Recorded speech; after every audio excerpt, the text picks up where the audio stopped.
colocamos. Todos já ouviram falar de armadura de Deus, de Efésios capítulo 6, a partir do verso 10 até o verso 18. Mas vou elencar as 6 peças da armadura de Deus e tentar, de uma forma muito tranquila, fazer com que a gente entenda o que são essas peças. Primeira coisa, Paulo usa uma analogia. Paulo usa um paralelismo. Eu já vi muita gente fazendo um ato profético, e eu também já fiz, inclusive ato patético, com relação à armadura de Deus. É importante a gente fazer atos proféticos, é importante quando há da parte de Deus algumas orientações para nós agirmos no mundo espiritual, até porque o mundo espiritual ele também é quântico, ele também é mecânico. Então, algumas coisas que nós fazemos, toda ação gera uma reação inversa proporcional à que gerou, né? Então, nós vamos até a teoria do caos, né? A gente sabe disso, mas o mundo espiritual ele reage sim. Por isso que há os atos proféticos, mas os atos proféticos eles são pontuais, eles não são regras, são exceções. Deixe bem claro, atos proféticos são exceções e não regras. Tá bom, gente? Isso é importante que todos nós entendamos, porque muitas pessoas acham que ato profético ele é uma regra. Não, exceções. Quantas Jericós foram derrubadas na Bíblia? Quantas vezes o Mar Vermelho se abriu? Vamos compreender quantas vezes Deus curou alguém de lepra ou de qualquer outra coisa, mergulhando 7 vezes no Rio Jordão. Vamos entender que isso é importante na nossa vida, mas são exceções e não regras, tá bom? O ato profético, ele sempre é algo novo de Deus. O ato profético, ele é o novo de Deus para nós. É uma manifestação sobrenatural de Deus sempre nova para nós. Tá bom, gente? Então vamos lá. Primeira peça que Paulo traz é a verdade. Gente, como é interessante. O apóstolo Paulo é muito inteligente. Um homem assim, com QI elevadíssimo.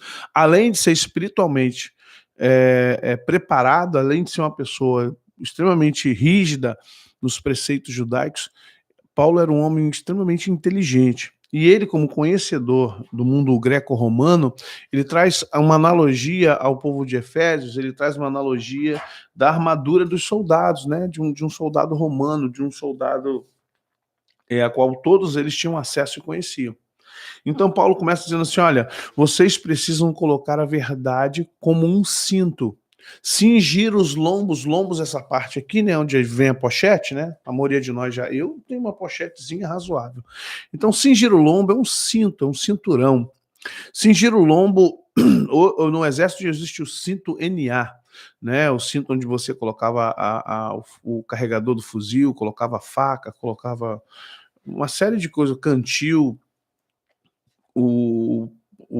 a pastinha de primeiro socorro. Então, o cinto, Sandro, Deus te abençoe.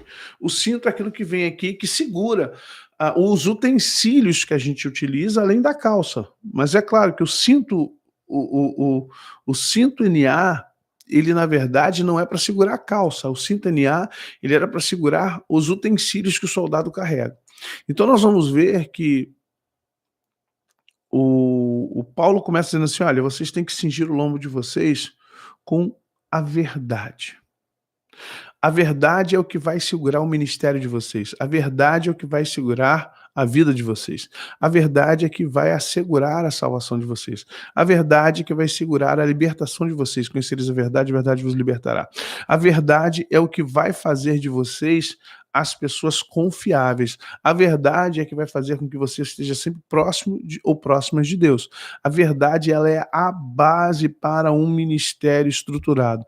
A verdade em verdade, o princípio que Paulo utiliza. Porque Satanás é o pai da mentira.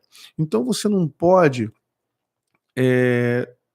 lutar contra Satanás, contra os seus ataques, com mentiras. Eu vejo muita gente entrando em batalha espiritual, mas não se pautam na verdade. E verdade aqui não é o oposto da mentira. Vamos entender uma coisa aqui, deixa eu ser bem profundo com vocês. Deixa eu voltar meu tempo de aulas de filosofia e metafísica. Verdade não é o oposto da mentira. Verdade não é um antagônico, verdade é um conceito, verdade é uma essência. Falar a verdade é consequência de ser verdadeiro. Tem pessoas que se esforçam para falar a verdade e tem pessoas que são verdadeiras. A gente tem que pensar quem nós somos. Se falamos a verdade ou se somos verdadeiros. Ser verdadeiro também não significa ser mal educado, deixando bem claro isso aqui, que tem gente que acha que ser verdadeiro é ser mal educado. Não. Ser verdadeiro significa que as pessoas olhando para você, elas conseguem sentir transparência. Você é transparente. Você vive na verdade e em verdade. Tem gente que diz assim, eu só falo a verdade. Tá, você pode só falar a verdade, mas não ter uma vida em verdade. E o que é uma vida em verdade? Você acha que falar das armaduras de Deus é uma coisa fácil? Isso aqui leva horas, mas a gente vai tentar fazer isso rapidamente. O que é viver em verdade? Viver em verdade, gente, é não se negar. Tem gente que, infelizmente, nega muitas situações sobre suas vidas. Vive em negação. Por exemplo, eu não aceito que eu sou chato. Eu não gosto de crítica. Eu não aceito que as pessoas chamem minha atenção. Ou seja, toda pessoa que nega certas situações na sua vida, que ela não aceita algumas coisas, eu digo para você, se você não está, você está muito próximo de não viver em verdade ou na verdade. Então vamos lá. Viver em verdade é reconhecer os seus limites, reconhecer quem é você, reconhecer quem é Deus para você. Toda pessoa que cai com Satanás é porque cai no engodo da mentira. Quem cai no engodo da mentira é porque é atraído pela mentira, é atraído pela ilusão, é atraído pela mentira. Toda pessoa que cai no conto do vigário é porque essa pessoa não foi inocente, não. É porque ela foi engodada pela mentira. Gente, se você chega num lugar, alguém diz assim, olha, se você investir 100 mil reais aqui comigo, eu te dou 12% ao mês.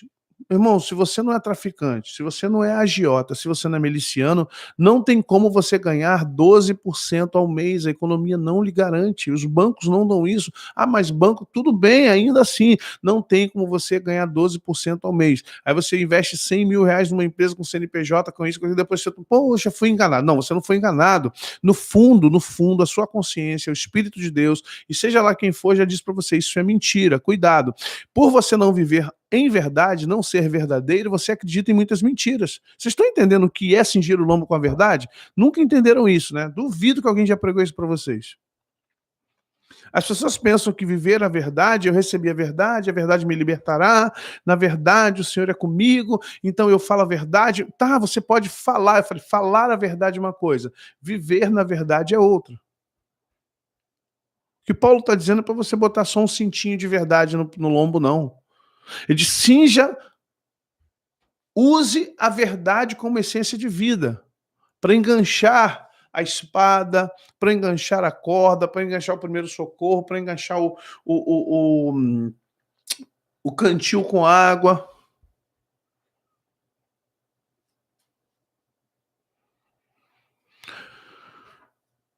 Como é que você vence Satanás? Ele é o pai da mentira. A primeira coisa que Jesus fez no deserto foi o quê? Tá com fome? Transforma essas pedras em pães. Tu não é filho de Deus? Jesus fez o quê? Nem só de pão o homem viverá, mas de toda palavra que procede da boca de Deus. Jesus usou o quê? Uma argumentação verdadeira, porque Satanás, de alguma forma, propôs uma pseudo-verdade. Tu não é filho de Deus? Tu não está com fome? Se tu és filho de Deus, transforma essa pedra em pão. Mostra que tu é uma pessoa de verdade. Mostra que você não está mentindo. Olha que joguete, Satanás joga xadrez, estou avisando para vocês há muito tempo. Olha o joguete mental. Vocês estão compreendendo o joguete mental que ele faz? É a chamada meia-verdade? A meia-verdade é uma mentira completa. Não existe meia-verdade. Ou é verdade ou não é. É claro que tudo tem duas versões e é verdade, né? A sua versão, a minha versão e a versão correta. Mas vamos compreender que essa questão, essa questão de viver a verdade é muito profunda. E nós temos que viver na verdade, em verdade, pela verdade. Por isso que Paulo diz que temos que cingir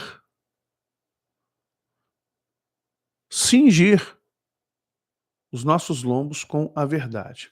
Segundo ponto que Paulo fala também, verso 14, é a couraça da justiça, né? O soldado usava aquela armadura, couraça, às vezes era de metal e às vezes, dependendo do tipo de terreno, de onde o soldado estaria onde ele iria lutar, onde ele estava baseado, podia ser também de material de couro. Na Idade Média criaram a trama, né, aquela trama pequenininha, aquela trama fininha, para a espada não cortar, porque podia vir o impacto, mas não cortava. Então, usar a couraça da justiça. O que a couraça faz? Ela impede que você seja cortado ou que você seja impactado por peça cortante.